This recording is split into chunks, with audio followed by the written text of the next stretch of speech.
So hello everyone, नमस्कार दोस्तों, स्वागत है आप सभी का एक बार फिर से डेली करंट अफेयर्स की क्लास में। और आज साथियों आपकी 6 जनवरी।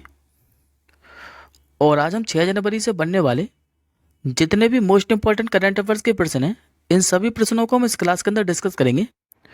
तो चलिए, सबसे पहले हम लोग लास्ट क्लास के क्वेश्चनों को रिवीजन कर लेते हैं, जो कि हम लोगों ने 5 जनवरी को पढ़े थे। उसके बाद हम लोग आज के क्वेश्चनों को कवर करेंगे। लास्ट क्लास में हम लोगों ने पढ़ा था कि अभी जो एम एस स्वामीनाथन पुरस्कार है, इससे किसे सम्मानित किया गया है। तो इनका नाम साथियों प्रो बी आर कंबोज। और ये जो एम एस स्वामीनाथन पुरस्कार है, ये कृषि के क्षेत्र में उन्नत प्रयास के लिए दिया जाता है। और ये किसके नाम पर शुरू किया गया था? तो बाद में हरित क्रांति के जनक एम एस स्वामीनाथन के नाम पर ही किस राज्य के राज्यपाल ने अभी आयुष्मान योजना के तहत कैशलेस स्वास्थ्य सुविधा का उद्घाटन किया था? तो ये क्या था साथियों? हरियाणा के राज्यपाल बंडारू दत्तात्रेय के द्वारा। और ये और याद रखिएगा कि जो आयुष्मान योजना है, ये कब लॉन्च की गई थी? तो 2018 के अंदर। हाल ही में जो विदेश मंत्रालय है, इसके नए प्रवक्ता कौन बने हैं? इनका नाम है रणधीर जायसवाल, जो कि अरिंदम बागची के स्थान पर बने थे। अभी किस राज्य के हाटी समुदाय को अनुसूचित जनजाति का दर्जा मिला है? ये मिला था हिमाचल प्रदेश की। कौन सा जो देश है ये ब्रिक्स सम्मेलन 2024 की मेजबानी करने वाला है? तो ये करेगा साथी रूस। और अब जो ब्रिक्स में सदस्य देशों की संख्या है, ये बढ़कर कितनी हो गई है? तो 10। क्योंकि अभी 1 जनवरी 2024 को इसमें 5 पूर्णकालिक सदस्य बने हैं। और ये 5 पूर्णकालिक सदस्य कौन कौन से थे? तो आईसीस में साथी 3 सदस्य थे। एक तो आपका ईरान, दूसरा इथोपिया और तीसरा इजिप्ट। और 2 और कौन कौन से थे? तो एक तो था इसमें यूएई, दूसरा सऊदी अरब। जबकि साथियों जो 6वां सदस्य था अर्जेंटीना, ये भी इसमें शामिल होने वाला था, लेकिन इसने क्या है कि ब्रिक्स में शामिल होने से इनकार कर दिया था। अभी किस राज्य के मुख्यमंत्री ने के स्मार्ट एप्लीकेशन लॉन्च की थी? तो ये केरल के मुख्यमंत्री पिनराई विजयन के द्वारा। और इस ऐप के माध्यम से होगा क्या? तो अब केरल में जितनी भी सर्विसेज चल रही हैं, ये सारी की सारी सर्विसेज के स्मार्ट ऐप पर ही उपलब्ध होंगी। अभी कई राज्यों में ट्रक ड्राइवरों ने हिट एंड रन से संबंधित किस नए कानून के विरोध में हड़ताल किया था? तो भारतीय न्याय संहिता की धारा 106 के तहत 10वां जो vibrant Gujarat global investor summit है, इसमें मुख्य अतिथि कौन होने वाले हैं? इनका नाम है पैट्री फियाल। विश्व जो ब्रेल दिवस है, यह हर साल कब मनाया था? तो 4 जनवरी को। अभी 1 जनवरी को जो यूरोपीय निवेश बैंक है, इसके अध्यक्ष के रूप में किसने कार्यभार संभाला है? इनका नाम है नादिया कैलविनो। और इस साथ ही यूरोपीय निवेश बैंक की पहली महिला अध्यक्ष बनी है। राष्ट्रीय जो कानूनी सेवा प्राधिकरण है, जिसे हम लोग नालसा के नाम से जानते हैं, इसका भी जो कार्यकारी अध्यक्ष है, ये किसे बनाया गया था? तो संजीव खन्ना को। और लास्ट क्वेश्चन हम लोगों ने पढ़ा था कि किसने राम मंदिर राष्ट्रीय मंदिर एक साझी विरासत नामक पुस्तक का विमोचन किया था? तो ये केरल के राज्यपाल आरिफ मोहम्मद खान ने। लेकिन अगर आपसे पूछें कि ये पुस्तक लिखी किसके द्वारा गई, तो केरल के राज्यपाल आरिफ मोहम्मद खान और गीता सिंह ने मिलकर। अब आज का पहला प्रश्न देखिए, निम्नलिखित में से किस राज्य सरकार ने अभी रानी दुर्गावती श्री अन्न प्रोत्साहन योजना शुरू की है? तो ऐसा करने वाली जो राज्य सरकार बनी है, ये बनी अभी मध्य प्रदेश राज्य सरकार। आंसर हो जाएगा आपको ऑप्शन नंबर सी। देखिए साथियों, जो मध्य प्रदेश राज्य सरकार है, इसने मोटे अनाज के उत्पादन को बढ़ावा देने के लिए रानी दुर्गावती श्री अन्न प्रोत्साहन योजना लागू करने का निर्णय लिया है। और इस परियोजना के अंतर्गत होगा क्या? तो जो कुटकी, रागी, ज्वार और बाजरा है, इसके आदि के उत्पादन करने वाले जो किसान हैं, इनको 10 रुपये प्रति किलो में दिया जाएगा। बात करें मध्य प्रदेश के बारे में, तो ये रहा साथियों आपका मैप में मध्य प्रदेश, जिसे हार्ट ऑफ स्टेट के रूप में भी जानते हैं। इसका गठन हुआ था आपका 1 नवंबर 1956 को। यहाँ के नए मुख्यमंत्री बने थे मोहन यादव। राज्यपाल यहाँ के मंगूभाई सिंह पटेल। और राजधानी है भोपाल। और यहाँ पर साथियों अब जिलों की संख्या कितनी हो गई थी? तो बढ़कर 55 हो गए थे यहाँ पर जिले। मध्य प्रदेश की जो सीमा है, ये कुल 5 राज्यों के साथ लगती है। इधर लगती है साथियों एक तो गुजरात के साथ, दूसरी लगती है राजस्थान के साथ, तीसरी लगती है आपके उत्तर प्रदेश के साथ, चौथी लगती है छत्तीसगढ़ के साथ, जबकि 5वीं लगती है महाराष्ट्र के साथ। और अभी हम लोगों ने साथ ही रिसेंटली मध्य प्रदेश की राजधानी भोपाल से एक क्वेश्चन पढ़ा था कि जो वर्ल्ड रोज फेडरेशन है, इसके द्वारा पहली बार मध्य प्रदेश की राजधानी जो भोपाल है, इसमें विश्व स्तरीय गुलाब सम्मेलन का आयोजन किया जाएगा, जो कि कब होगा, तो 2028 के अंदर। अब आज के अगले क्वेश्चन की ओर बढ़ते हैं। हाल ही में देश में पहली बार मल्टी जो स्पोर्ट बीच गेम है, ये कहाँ पर प्रारंभ हुए हैं, तो ये प्रारंभ हुए आपके द्वीप के अंदर। आंसर हो जाएगा आपको ऑप्शन नंबर सी। द्वीप के साथ जो बीच गेम है 2024, इसका जो उद्घाटन है, ये जो केंद्र शासित प्रदेश है दमन एंड दीव, दादर एवं नागर हवेली, इसका एक हिस्सा का द्वीप है और इसका नाम है घोगला समुद्र तट, यहीं पर प्रारंभ हुआ है।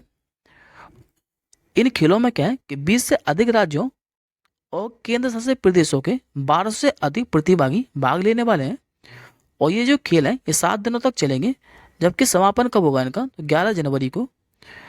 इसमें क्या है कि विभिन्न आयु वर्गों में 8 खेलों में प्रतिस्पर्धा करेंगे।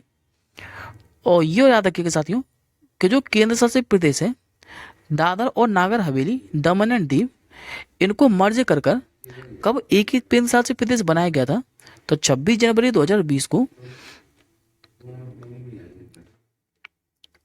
अगला क्वेश्चन देखिए।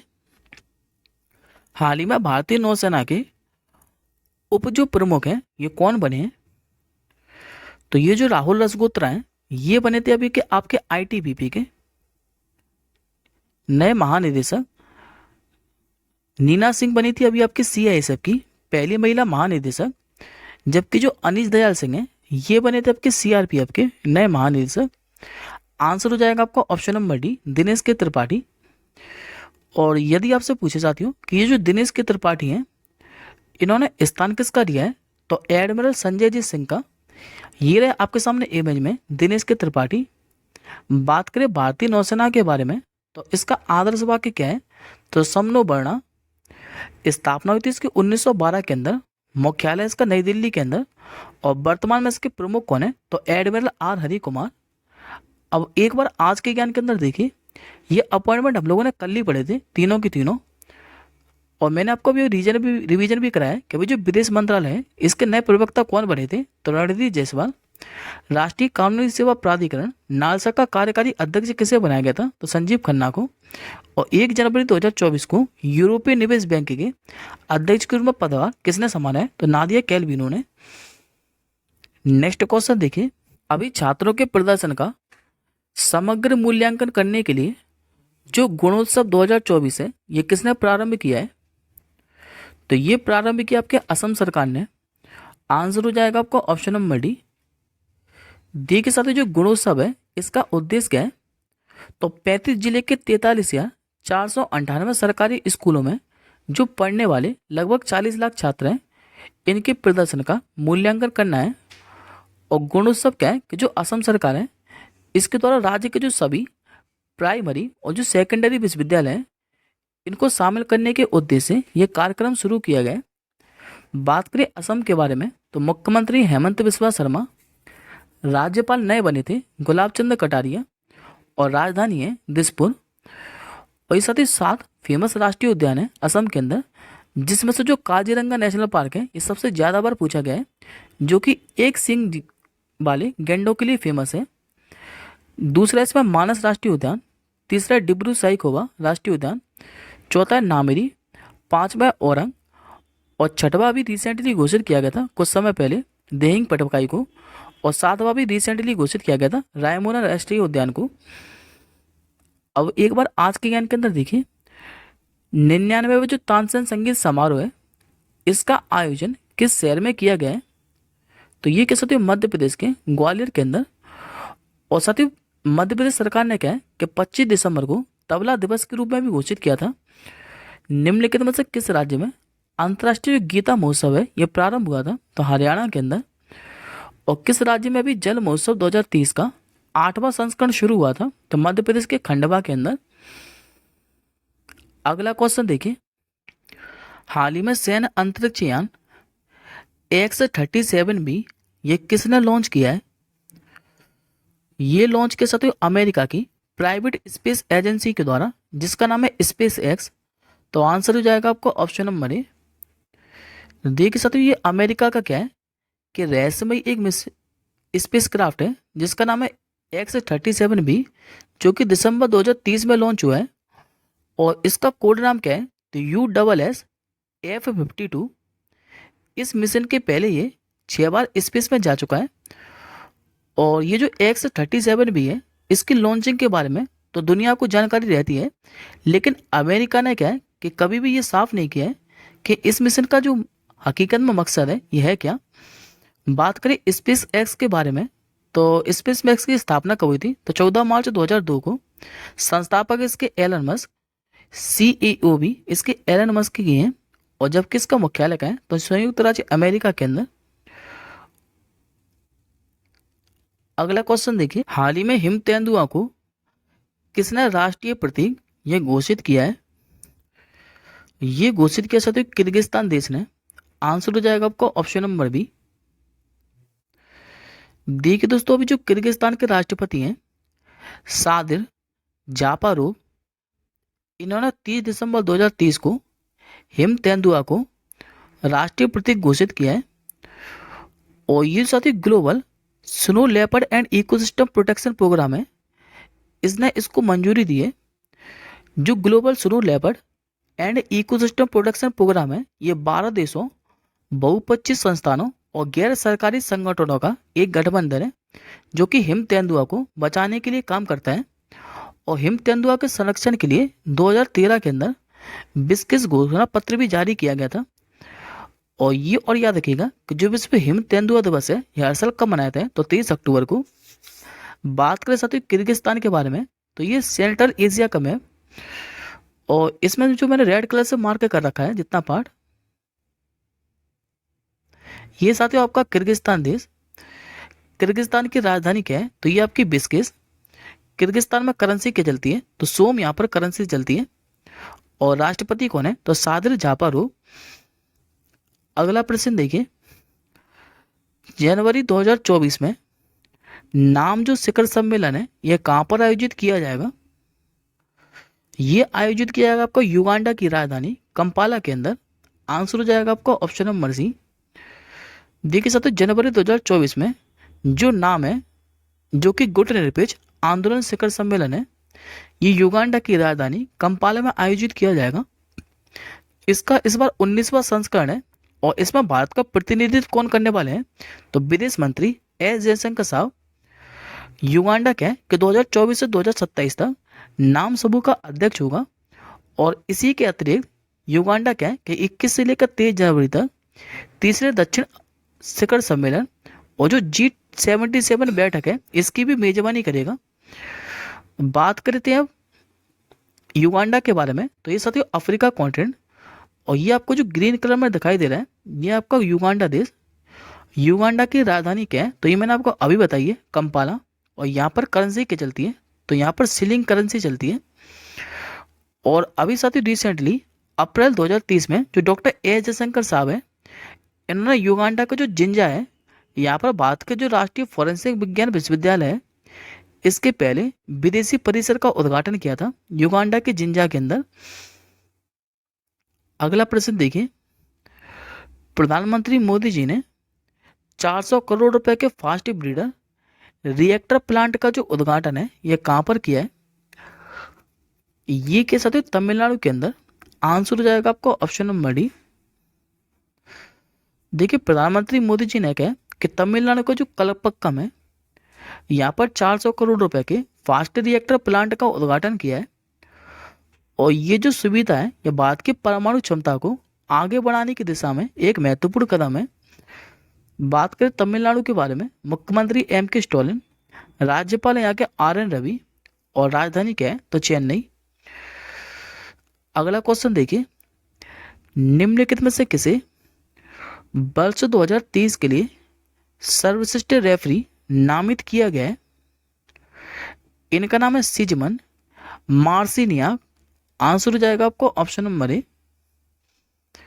देखिए साथियों, जो international federation of football historians and statistics है, इसने गुरुवार को जो पोलैंड के सिजमन मार्सिनियाक है, इनको वर्ष 2030 का विश्व में सर्वश्रेष्ठ रेफरी नामित किया है। और इसके बाद जो इटली के डैनियल आर्सेटो हैं, ये दूसरे स्थान पर है, जबकि फ्रांस के जो क्लेमेंट टार्पी हैं, ये तीसरे स्थान पर हैं। और फीफा विश्व कप 2022 में फाइनल में भी अपने शानदार प्रदर्शन के कारण जो सिजमन मार्सिनियाक है, इनको 2022 में भी सर्वश्रेष्ठ रेफरी चुना गया था। अगला क्वेश्चन देखिए, हाल ही में किसे कुवेम्पु राष्ट्रीय पुरस्कार 2023 से सम्मानित किया गया है? ये किया गया भी सिसेद्री मुख्योपाध्याय को। करेक्ट आंसर हो जाएगा ऑप्शन नंबर ए।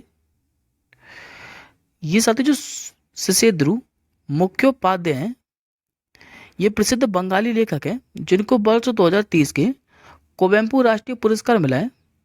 अब बात करते हैं कुवेम्पु राष्ट्रीय पुरस्कार के बारे में। तो ये जो कुवेम्पु राष्ट्रीय पुरस्कार है, ये दिव्यगंत कन्नड़ कवि कुवेम्पु के सम्मान में शुरू किया गया था। और ये जो राष्ट्रीय पुरस्कार है, ये उन लेखकों को दिया जाता है जिन्होंने किसी भी भारतीय भाषा में महत्वपूर्ण योगदान दिया हो। इस पुरस्कार के तहत 5 लाख रुपए की नगद राशि दी जाती है, जबकि पिछले वाला ये पुरस्कार किसे दिया गया था? तो इमायम को। अगला क्वेश्चन देखिए, हाल ही में किस राज्य के मुख्यमंत्री ने नो योर आर्मी फेस्टिवल का उद्घाटन किया है? तो ये किया साथी उत्तर प्रदेश के मुख्यमंत्री योगी आदित्यनाथ जी के द्वारा। आंसर हो जाएगा आपको ऑप्शन नंबर ए। ये जो साथी नो योर आर्मी फेस्टिवल है, ये 3 दिवसीय महोत्सव है जो कि उत्तर प्रदेश के लखनऊ में आयोजित किया जा रहा है। आज का आपका आखिरी क्वेश्चन है कि हाल ही में किस राज्य के सिमलीपाल काई चटनी को जियोग्राफिकल इंडिकेशन टैग का दर्जा मिला है? ये दिएगा भी उड़ीसा के अंदर। आंसर हो जाएगा आपको ऑप्शन नंबर डी। हाल ही में साथ ही जो उड़ीसा का मयूरभंज जिला है, यहाँ का जो सिमलीपाई काई की चटनी है, इसको भौगोलिक संकेत यानी कि जियोग्राफिकल इंडिकेशन टैग का दर्जा प्राप्त हुआ है। और इस चटनी को क्या है कि जो लाल बुनकर हैं चींटियों, इनकी मदद से बनाया जाता है। और मयूरभंज जिले के कई स्वदेशी लोग जो है इन चींटियों को जंगलों से इकट्ठा करते हैं और इनसे बनी चटनी को बेचकर अपनी जीविका व्यतीत करते हैं। बात करें उड़ीसा के बारे में, मुख्यमंत्री नवीन पटनायक, राज्यपाल हैं गणेशी लाल। यह आज का क्वेश्चन ऑफ द डे है कि निम्नलिखित में से किसने puberty athlete of the year का अवार्ड जीता है? इस प्रश्न का आंसर आप लोग कमेंट बॉक्स के अंदर कीजिएगा। हम जल्दी मिलेंगे अगली क्लास के साथ ही। तब तक के लिए जय हिंद, वंदे मातरम।